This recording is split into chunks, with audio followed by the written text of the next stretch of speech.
ভাষাগত দিক থেকে এবং জাতিগত দিক থেকে জলপাইগুড়ি জেলার চরিত্র সর্বভারতীয়। বহুমাত্রিক আক্রমণ, বিভাজনের রাজনীতির বাইরে আমাদের জেলা নয়।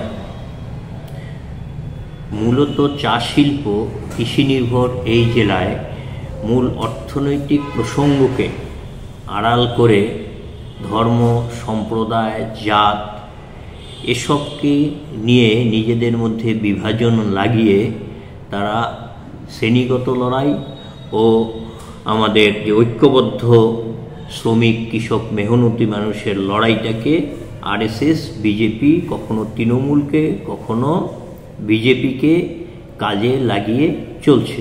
মানুষ এটা পরিষ্কার বুঝতে পেরেছে যে কখন আরএসএস তৃণমূলকে সামনে আনবে, কখন বিজেপিকে সামনে আনবে। যে ঐক্যে ফাটল সৃষ্টিকারী যে শক্তিসমূহ, তাদের কর্মসূচিতে দিন দিন বিজেপি তৃণমূলের নেতা ও বিত্তবান যারা আছে, বড়লোক যারা আছে, তাদের উপস্থিতি দিন দিন বাড়ছে। ফলে গরিব, প্রান্তিক, শ্রমিক, কৃষক তাদের অধিকার যে দিন দিন খর্ব হচ্ছে, এটা কেন্দ্র রাজ্য সরকারের একটার পর একটা নীতির দ্বারা মানুষের সামনে অনেকটাই পরিষ্কার হয়েছে জন্যই জমির লড়াই কেন্দ্র রাজ্য সরকার দুই সরকারই হচ্ছে কর্পোরেটের কাছ থেকে নির্বাচনী বন্ড নিয়েছে। সেই কারণেই কর্পোরেটকে তারা কিছু দিতে চায়। ফলে আজকের কর্পোরেট উৎপাদন ক্ষেত্র অপেক্ষা, যেটা আপনাদের পরিষেবা ক্ষেত্রে, শিক্ষা, স্বাস্থ্য, রেস্তোরাঁ, এসব ক্ষেত্রে বিনিয়োগ করতে অনেক বেশি আগ্রহী। ফলে এসব ক্ষেত্রে যখন তারা বিনিয়োগ করছে, তাহলে এদের হাতে জমি তুলে দিতে হবে। জমি তুলে দেওয়ার জন্যই রাজ্য সরকার বাগানের বিস্তীর্ণ যে জমি, লিজ হোল্ড থেকে ফ্রি হোল্ড ল্যান্ড করার একটা আইনি প্রক্রিয়া গ্রহণ করেছিল। এই আইনি প্রক্রিয়া গ্রহণের বিরুদ্ধে বাগানের শ্রমিক, চা বলয়ের মানুষ ঐক্যবদ্ধ হয়েছে। ঐক্যবদ্ধ লড়াইয়ের পাশে পিছু হটতে বাধ্য হয়েছে সরকার। এটাই যথেষ্ট নয়। আমাদের যে চা বাগানের যে জমিগুলো আছে, যেই জমিগুলোনে দীর্ঘদিন যাবৎ শ্রমিক বসবাস করছে, সেই জমিগুলোনে তারা চাষবাস করছে। ওই যে জমিতে বসবাস করছে, সংশ্লিষ্ট জমির পাট্রার দাবিতে আন্দোলন দুর্বার হচ্ছে। কৃষি এলাকার প্রান্তিক মানুষ, বর্গা চাষি, এরা দীর্ঘদিন যাবৎ পাট্রা জমিতে আছে, যেই জমিগুলোকে এখনও রেকর্ডভুক্ত করা হয়নি। কেন্দ্র সরকার জমির বিষয়ে পিছিয়ে নেই, তারা একটার পর একটা আইন আনছে ওয়াকফ ল্যান্ড, এনিমি প্রপার্টি নিয়ে।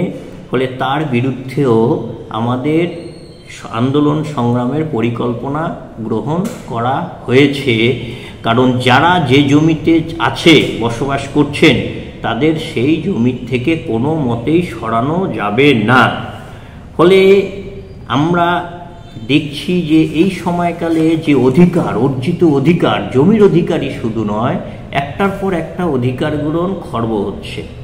যেরকম রাজ্য সরকার কি করছে, যে একটা সময় যে জনকল্যাণমূলক খাতে, সেটা শিক্ষা হতে পারে, সেচ হতে পারে, স্বাস্থ্য হতে পারে, জনকল্যাণমূলক খাতে বা জনকল্যাণমূলক পরিষেবায় জমি প্রদান করেছিল, জমিদান করেছিল, সেই জমিগুলো হচ্ছে রাজ্য সরকার অধিগ্রহণ করতে চায়। রাজ্য সরকার সেই জমি অধিগ্রহণ করে সেটা কর্পোরেট হাতে তুলে দিতে চায়। আমাদের পরিষ্কার কথা, যারা জনকল্যাণমূলক কাজে যে জমি যেখানে দান করেছে, সে স্বাস্থ্য হতে পারে, শিক্ষা হতে পারে, সেচ হতে পারে, সেই জমিতে সেটাই করতে হবে, সে কাজই করতে হবে।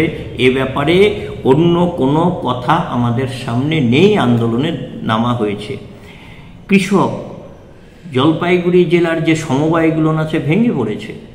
সমবায়ের সাথে সাথে ভেঙে পড়ায় কৃষককে অতিরিক্ত দামে কালোবাজারে সার কিনতে হচ্ছে। জেলায় যে দীর্ঘ একটা ঐতিহ্যশালী ধূপগুড়ির কৃষি মার্কেট দীর্ঘদিন যাবৎ কোনো পরিকল্পনা নেই। সেটাকে আধুনিক করা, আজকে সময় উপযোগী করা, সেই ব্যাপারে উদ্যোগ গ্রহণ করেনি।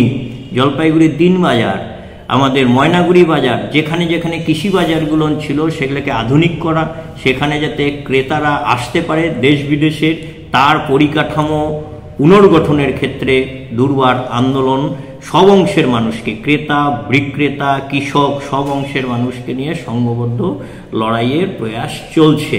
মজুরির প্রশ্নে চা বাগানের শ্রমিকদের দীর্ঘদিন যাবৎ যে মজুরি, তার অধিকার হক বলছে সরকার দিব বলে ন্যূনতম মজুরির কোনো সুরাহা হলো না।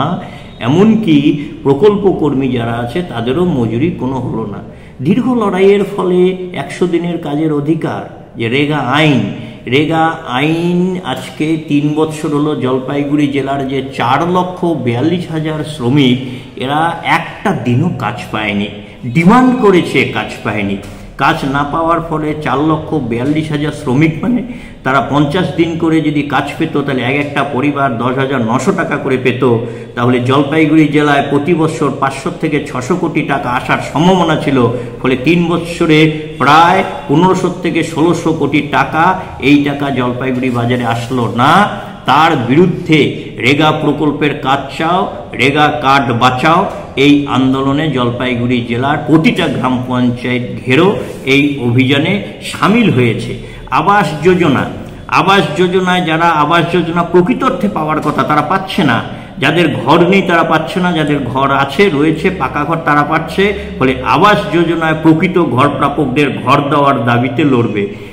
জাতীয় সড়ক, রাজ্য সড়ক, তার সাথে যে গ্রাম বাংলার সমন্বয়কারী সড়কগুলো বেহাল অবস্থা করে, সমন্বয়কারী সড়ক, রেল ঘুমটি, এসব জায়গায় বিকল্প যোগাযোগ ব্যবস্থা অবিলম্বে করতে হবে।